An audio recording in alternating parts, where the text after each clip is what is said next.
একসময় আমিও অনেক ভুলের মাঝে ছিলাম, আমিও মাযহাবের অনুসরণ করতাম, অন্ধ তাকলিদ করতাম।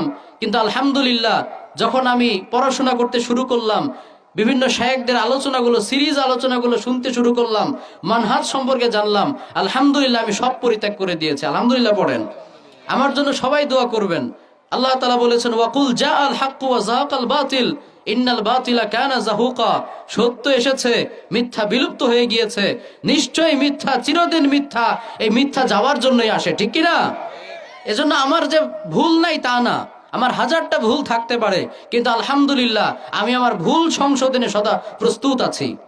আমার হাজারটা দোষ থাকতে পারে, আমি বলি না যে আমার কোনো দোষ নাই, কিন্তু আলহামদুলিল্লাহ আমি ডেইলি কন্টিনিউসলি চেষ্টা করছি কি করে নিজেকে দোষ থেকে মুক্ত করা যায়।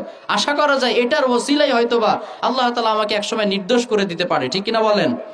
আরবিতে বলে উহিব্বুস সালিহিন ওয়া লাস্তু মিনহুম, আমি ভালো মানুষদেরকে ভালোবাসি, কিন্তু যদিও আমি খুব বেশি ভালো মানুষ না।